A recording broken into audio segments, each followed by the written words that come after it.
Tala Fou o Tala Fou nei le si ufonga o le mua mai I Wellingtone. O le tala mua, ua whaailoa mai le mtanga luenga le vai whafo fe whaatau inga le malo New Zealand. Ai titi mai to fast food ma le wha lao whainga o tangata o New Zealand o lo o iai nei le tonu o le tunu o Morocco lea nei longa o nā whaina I se mafui e ono tesi ma le valu le malo si le whainga le vai aso. Mai ua mare li wai le sidi atu I le lua afe o tangata, ai o loo masalumia, lea lua e pe ilunga o lea fuainu mera. O le lipoti la tamai le mtanga ruenga le neina ta ua maiai, e le aise New Zealand o a whaina pe na manua ona o le mafui Mai ui e le itu ina mai se tau sanga alo ia mai lea ma lo mo se fesoswani mai e tunu I whafo, ona o lea whaalawe lawe whaale natura. Ai o loo mata I tuina ele mtanga luenga, mata u whaatulanga ma fuafua ia ni vaenga I ono whai, ona awala atuai ni fesoa ni vawe ale malo New Zealand, mo le nei e tunu uma ona mawhatianga ona o le mafui O le tunu le nei o Morocco, o se tunu uma unga I le tumutumu I matu sifo o le kontineta o Afrika, e le vaa, e va I le Sami e ngo o le Strait of Gibraltar ma whaafsanga I ai ma le tunu tele o se pania I lona I tūlangi I mātū.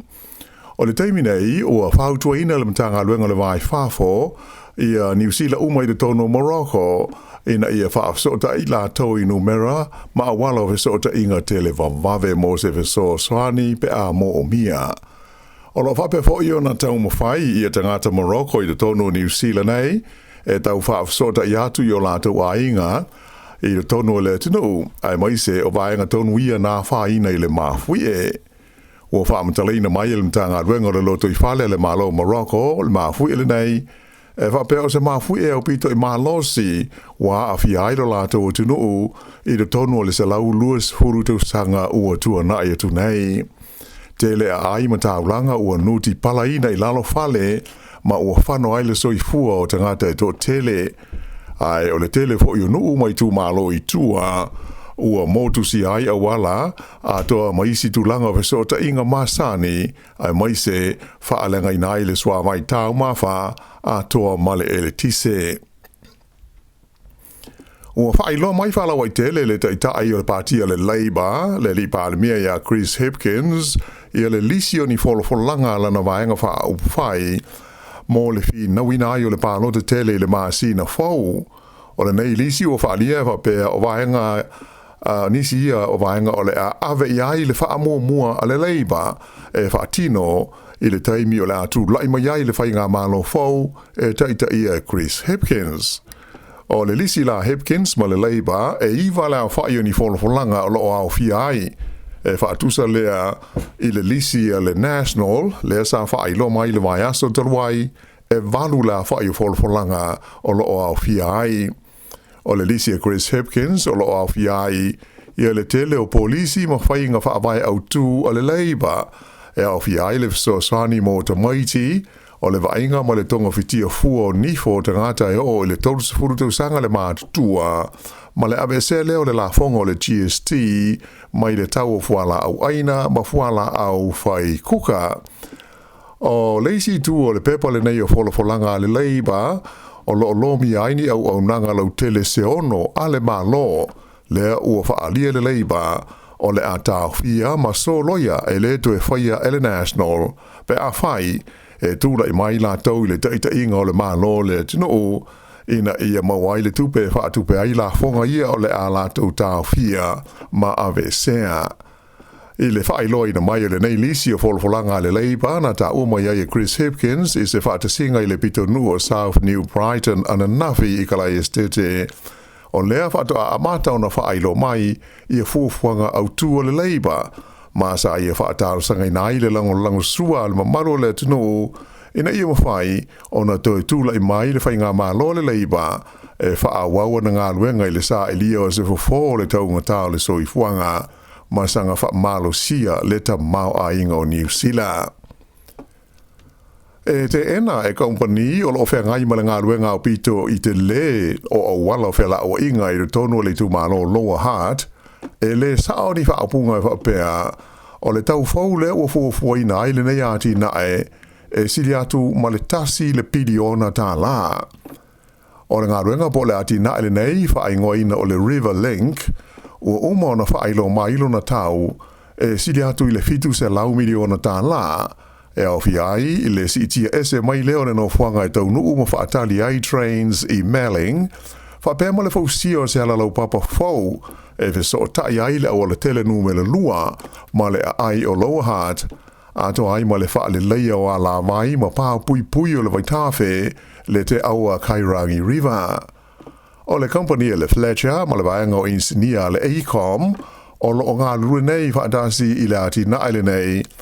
mai o lo tau whai e maua se manienga mo le tau o ngā ruenga i le taimi nei,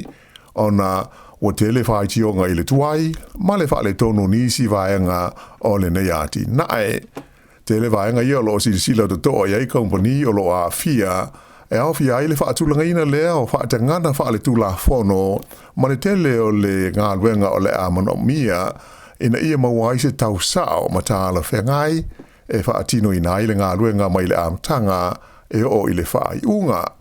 Wha i lo mai e le wha atonu o Paul Kalame mo le River Link, o le lies wafa i a Rod James, o le temi nei ma le tūlanga o lo o iai, e le ai se tūlanga e atangi ai, leo no siri atu i le tasi le piliona tā la, ia le tau o lea ngā ruenga. Lo o iai le wha amoe moe, e o atu i a te sema, o le tau o na maua, ma wha mao nia mai, le tau a toa o le nei ngā ruenga tele. Ua fola mai whala wai tele le partia le National, lo lātou ave e sea leo le la fonga o le excise tax, mai le tau o le swau mo le pensini. Ai o le a whaia ia se rutongi wha abitoa e wha o ngai nai le awala e ta male e alu i le tise. Pe a whai o le a tūla i mai i lātou e taitai i leisi whai ngā māloa New Zealand so o ai nei. O le rutongi wha abitoa e wha o ngai le awala po o le road user charge, e mana o le National ina ia a fia umai ta amale. E au fia ai ma ta amale nei e alu i le wila po o le tise. O le nei fuafuanga le National sa ta uelo na suisa o upu mo ala o fela o inga Simeon Brown e whapea. A o whasolo ina se atu New Zealand e whaonga ina ta amale nei e alu i le wila. E ta tau na iei se whainga e wha wawa i pea le whaaputu ngā tupe mo a wala o fela o inga o le lau le National Land Transport Fund. Na ia tā ua, o se whainga tāla whea ngai lea ma whe tau i mō tangata uma, i le tutongi leo kilomita e malanga i le ta amale, i le ala tele, na i lo le tutongi o le swau po o le pensini na te whao ngā ina. O lono inga, o awe ta amale uma e le o tutongi e le la fonga o le swau mo le pensini, e le tau o na la tau tutongi i le tau wha abitoa e whao ngā ina i le awala, ai le o le excise tax, le e te tongi sao i le pamu. O le teimi nei e tusa ma le ono sa fulu tolu wafe, le a wha inga o ta vale e le tise ia ua whewa i nei a wala te tele o New Zealand. Pe tusa lea ma le tasi il pasene o le a wha inga o ta vale uma i le tonu o le tunu u a toa. Ua uma o na fola mai e le taitai o le National ia Christopher Larkson, le fausia leo ni no fuanga se fulu wafe le a whai, e whawhanga ai mao ta wale nei alu le tise i tu o New Zealand, pe a o ina tūla i mai le lātou whai ngā mālo. O le teimi nei, o lo tu sau noa i le tūla whono e le tongi ai le whaonga ina o le tele po le road user charges, ia ta wale e le tise nei, se ia o atu i le whai unga o le masino mati o le tausanga a sau. Mai o whaalia le National, lātou te leto e whaapopo ina seisi taimi, e wha umi ai lea tu langa, pe a whai e mā lo lātou i le pālota i le mā sina whau. O whawhita auli i mea tau insiua o ta amale o le whaitionga nume le tasi lea sa whao o atu i le ofisa o le komisina o sulfa inga o ma ta aupu tau insiua ma au nanga tau tupe le Insurance and Financial Services Ombudsman Scheme i le tausanga o mawai. O le 23% o tangi ma whaitionga uma na maua e lea ofisa le tausanga te ruai e a awhiai insiua o ta amale. Whaalia whapea o stasio mafuanga au tua nei whaitionga o le whaapauina le i lalo le tau o se ta amale i le taimi lea to e whaafou i na ailo na insiua. ua wha mafa mai le ofisa le nei, e le tau I tangata uma ensure ta male, ona whaitau le lei, I malienga ina ia manino ai ma mala malama le lei, I tuunga ma ai inga o ensure ta male. E te tau fōi I company ensure ona la tau whaia la sanga uma, e manino ai mai loa le lei e tangata e ona ta male, ni swinga I le tau male au ngā o la tu ta male, I le taimi e toi whaafou I nai ensure, e na ia fō I ai le aliari mai pēo fe ese inga I le maa o I tu e lua. Ua lipa te mai le toa tele pēo te ngāta ua whea ngai ma whaafi tā uli ma fua mai I le tau ngata o le soi fuanga, mai ua le te tongi ai pei meni masani o la tau pepa ai Tala Fou po credit cards. Wha mau maunga mai le company o le Centrix, ua atangi ai le matua toa tele o te ngāta ua tele ina misi pei meni mo la tau credit cards, ma whailo mai ai au nanga tau tupe po budgeting services, ia le toa tele o te ngāta e mo o mia le la tau au nanga I le nei vai taimi. Ta ua fo I whapea o se vaenga tele o la tau o lo a fia le nei whaafi tā uli, o tūpulanga fo I nei o le aluma le fo I mai po le boomerang generation, ia ua toi fo I na nofo mo la tau mātua, ona ua lenga fatia le tau ngata o le soi fuanga. Pei ta aisa whailo mai le li pule le company o le Auckland Central Budgeting o Tim Morris, o le to tele o ista ngata o lo a whaina pea I le whaafi tauli o le tele o ai Tala Fou. Na ia whaalia o le ivas 4% o te ngata o lo la tau wheiloai ma vesoa swani ai, o le tele na wao ai Tala Fou le mafua anga au tū lava o la tau whaafi tauli. Wha mau maunga mai le Centrix na ta ua mai ai, e lata I le awha miliona le a whai o te ngata e o mai I a iulai, ua tuai be behind le toi tongi na o la tau credit cards, o se si tanga lea mai la whai ngai wha se laus fulmal wha a whesa iai I le masina o uni. E tusa lea o se si tanga fitu ma le awha pasene mo le tau sanga o mawai, ma le wha tusa atu I le tūlanga mau lalo sa iai, I le vai taimi o le wha mai COVID se fulu ma le iwa. Ua whaatele ngese le ngā solonga o ngā luenga I le tau wha mamaina leo taota ma le palapala mai ngā taifale au maise o au wai malau whanua I le tūmano le Hawke's Bay a o ngai ina uma le se leni e whaatino ai ngā luenga ai silia I le miliona mita kupita o loo tutoe e le I tango fia. Whailo mai le taitai lo anga o loo whea ngai ma le ngā luenga tele le nei Darren T. Clerk, e tu sa ma le fast full miliona tala ia le se leni sa wha amatu atu le malo I le masino me e whaatino I nai ngā ruenga ia o le lau ese ina leo le palapala a to ai ma o ngā la au mo le o taota. Na ia ta ua o le tulanga le lei o le tau sa iai le masino o kuso sa feso swari tele I le wha vave ina o le ngā ruenga mai a whai e wha awawai pēi le tulanga o lo iai o lo na winga e o atu le whaai unga o se tema ua le aise tupe o toe mai le se leni lea sa wha matu I nā tu mō le ngā ruenga. E tu sa e wha se fulu maun tupu la whaai o kon karate ese o lo o a fia I le ngā ruenga le nei, e le ngata I le sua ese nai o le palapala, ai o le toe wha le leia o lau whanua ma a wai, mai I palapala ma o ngā la au o waia a toa mau o mea o pā, ia sa wha le ngai nei lolonga ma tā whenga, sa I longa o nā whaina I lea vaenga o lea tunu I le amatanga o le tausanga. Sa musul taitai o le National ia Christopher Luxon e tali I fesidi e lau tu stala nafi e winga I ngā ruenga ma au nanga le malo ia o le a tau fia ma le toi whaia ina ia mawai le tupe lea o le a le maua pe a whaia tau fia ma whaititia ia le fua o la fonga tongi e tangata whai ngā ruenga e pei o na lātou fola ina I le au pālota. Pei taila ua uma o na whaia le whalapau tonga o uni e tangata whai ngā ruenga po le Council of Trade Unions